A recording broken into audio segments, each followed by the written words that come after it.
So the binge restrict pattern is a very common problem for so many people, and I do want to help you try to get past this today, but understand that I am not a qualified therapist. I don't specialize in eating disorders. I've worked with a lot of people, and you hear me talk about all the time how the mental part of things is a huge part of any long-term success. So what I want to do is cover some of the reasons I've seen that I feel like contribute to the binge restrict pattern, and some strategies that I've helped people implement that has been able to help sometimes. But please, if you suffer from eating disorders or struggle with this stuff psychologically, please seek out a qualified therapist who can help you. Now, I know people always say this, but really do make sure you stick around to the end of the video, because not only do I have a lot of different things that can contribute, but I am saving what I consider to be the most important thing for the end of the video, and I'm not just saying that. It's truly critical for any success with ending the binge restrict pattern, and honestly, it's something I don't see very many people ever talk about. But understand that this is not going to be something that's just going to change instantly. You're not going to undo years of thought patterns and behaviors overnight. So you're going to have some setbacks, some slip-ups, and that's okay. Understand that it's going to take time, and just keep making improvements and learning as you go. And one thing that's important to keep in mind is there's literally nothing you can do in one binge or even multiple binges that can screw everything up. Okay, so in my opinion, one of the biggest reasons why people struggle with the binge restrict pattern is simply having an unhealthy relationship with food. So many people look at foods as either good or bad. They place morality on food. They feel like they did something wrong if they had something they actually enjoy. And the fact is, food's a big part of our life and is meant to be enjoyed, and there's no single food that you can possibly consume that's just instantly gonna make you fat. It doesn't work that way. But what happens so often is if you do go off plan and you have something you deem as bad or that you shouldn't have, what ends up happening is you feel like, well, I'm off my plan. I need to get in as much as I possibly can now before my diet starts again tomorrow. And this is what leads you to binge. But the fact is, food is a big part of our lives. It always will be. It's always going to be part of things like celebrations and get-togethers. So it's important to learn how to be able to include foods without going completely off the rails. And this is partially why I don't like the term cheat meal or cheat day. Certainly there are times that you're going to have either consider like an untracked meal or even a free meal or something where you're going to have something you normally wouldn't have. That's fine. But the term cheat implies you're doing something wrong, which you're not. I truly believe there's no such thing as bad foods. No single food on its own individually is bad. Right? Are there bad diets?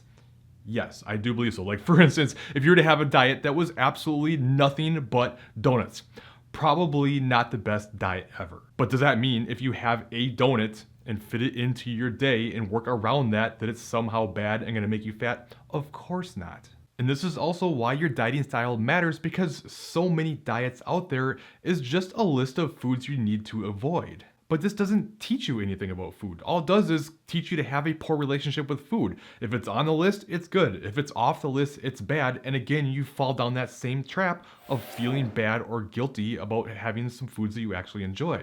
This is why I prefer utilizing flexible dieting approach with tracking macros, which for the record, flexible dieting and tracking macros aren't necessarily one of the same. However, I'll touch on that later. But the nice thing about tracking food but not making anything off limits is it teaches you so much about food and nutrition. Not only does it show you that you can include some of these foods that you enjoy and still see results, but it also teaches you about what's in those foods. It teaches you about portion sizes, while many other diets that just say eat this, don't eat that, all it teaches you is to eat this and don't eat that. But is that something you're gonna sustain in the long run? The problem is everyone wants to eat intuitive, which it's a great goal to have, to be able to eat intuitively one day.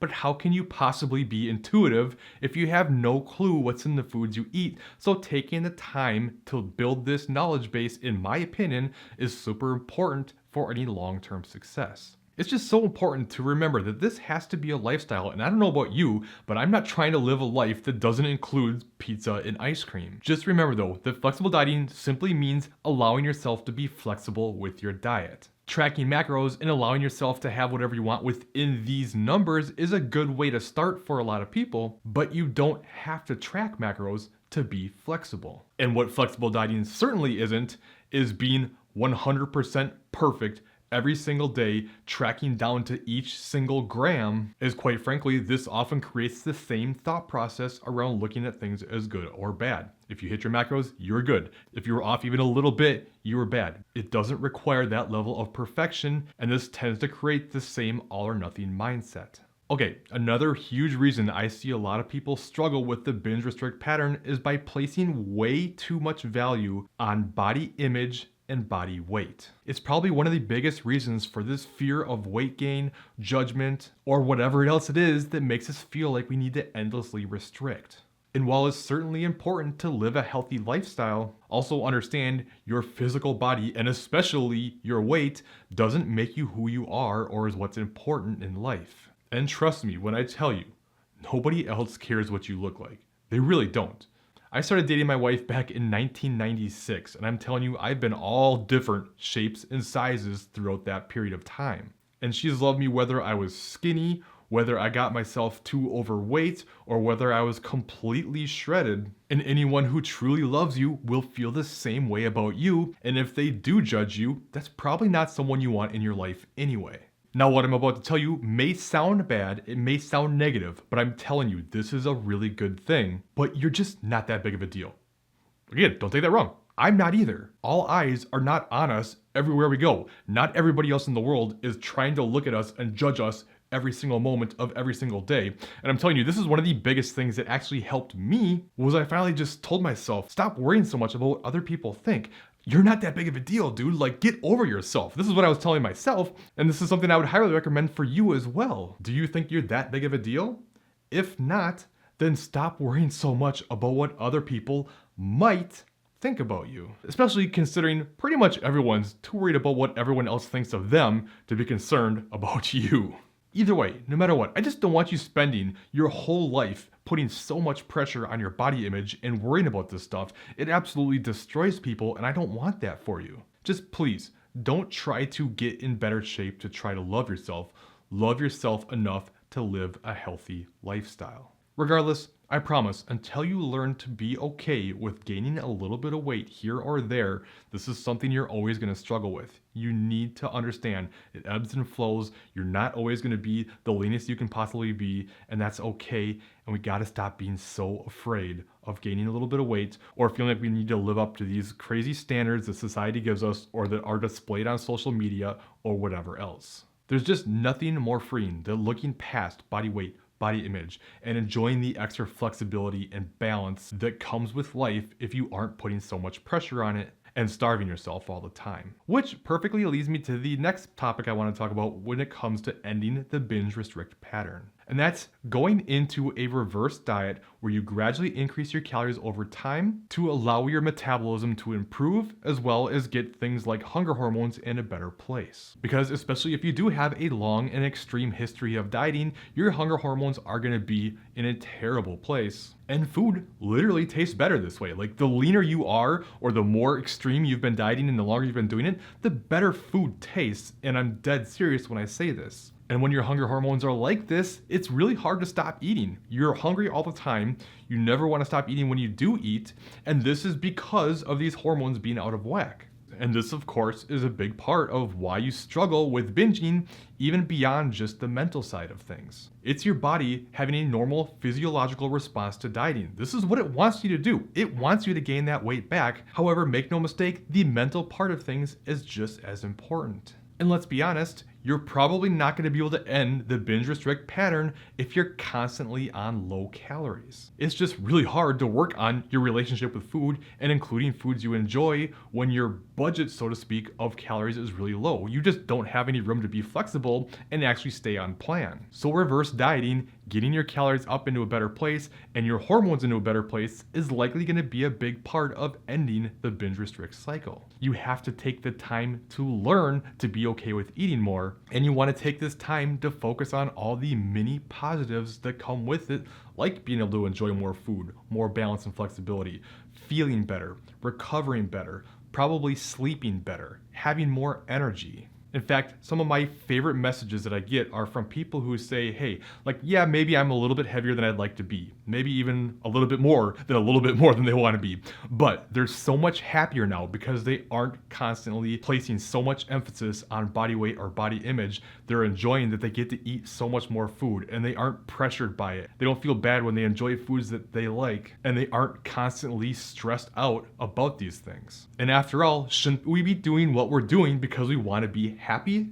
I think a lot of people feel like they think they'll be happier because they get into better shape. They think that's going to be the thing that makes them happy, but what I have found is that typically isn't true for people. In fact, some of the most miserable people I know are people that you look at and would think, wow, they must be so happy because they're in such great shape. They have the perfect body. They must just be so happy. And it often isn't the case. And not only that, these are often the people that are actually the ones that have the worst body image, and they don't even think they look good. So please don't assume that a leaner body is going to be the thing that makes you happy. You might be happy for a moment when you finally get there, and even then, it's not necessarily the body that makes you happy. It's all the things you went through to get there. It's the pride and confidence that comes from that, but that will be fleeting. That feeling will go away, and that happiness has to come from within.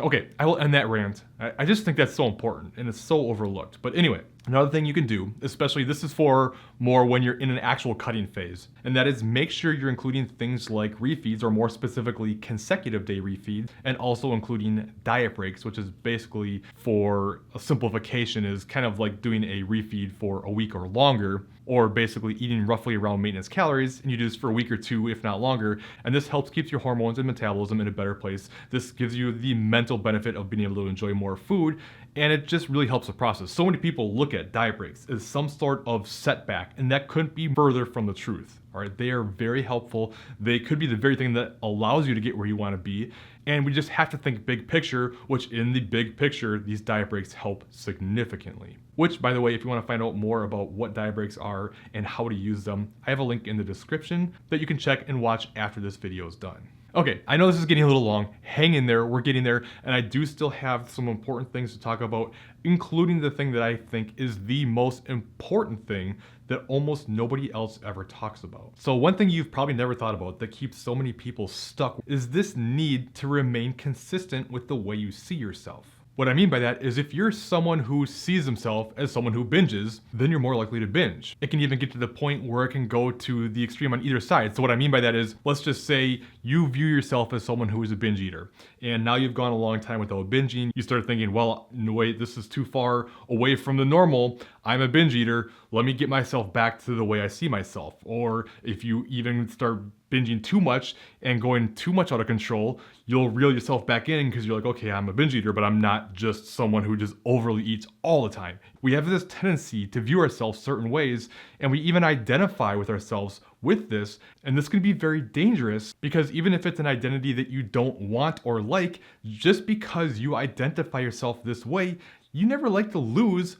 a part of your identity. So if you identify yourself as a binge eater, you're going to be more likely to stay with those tendencies. So it's important for you to stop reinforcing this, and this goes for almost anything. Like a lot of people say, like, if you say my anxiety or I'm a binge eater or anything like this, and you keep reinforcing this and identifying as that, it makes it that much harder to get away from this behavior that you don't want. And again, I'm not saying it's simple, but it's something you need to really pay attention to. We can also stop ourselves from improving because we start getting complacent with things. Even though we haven't gotten where we want to be, we start feeling like, well, you know what, this is good enough. Like I'm happy, I've made some improvements. And even though you're still short of your goal, you get this complacency which keeps you stuck, and then you don't stay there. You typically just start sliding backwards until you start over. And this is why you hear me preach over and over the importance of the mental side of things, and why I say it's just as, and actually I argue, more important than what you physically have to do to get in better shape.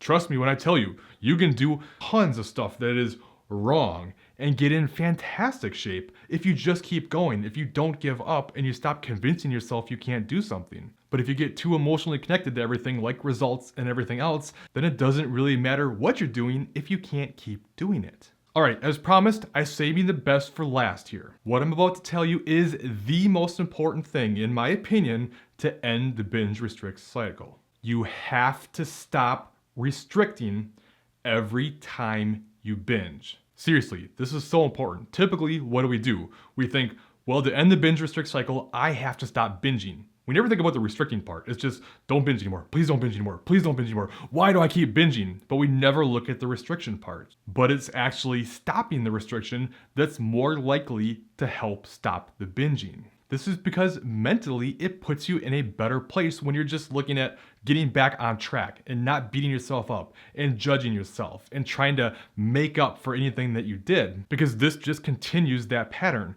When you end the restriction after the binging and you realize that it's not going to undo everything and just make you completely blow up, it changes everything. When you try to restrict after the binge, it just reinforces this yo-yo dieting mentality, and the restriction only makes you that much more likely to binge, both from the psychological perspective as well as what happens physiologically from the constant restriction and what that does to your hormones. Trust me when I tell you, trying to restrict to make up for overages is the worst thing you can do if you're trying to end this binge restrict pattern. Okay, with all that being said, I'm guessing one of your bigger goals is what I mentioned earlier, and that is to be able to get to a place where you can just eat more intuitively, probably preferably without gaining a bunch of weight. Well, if that's the case, make sure you check out this top video next, and I'll walk you through everything you need to know to make this happen. If you have any questions, leave them in the comments below, and I'll see you in that other video.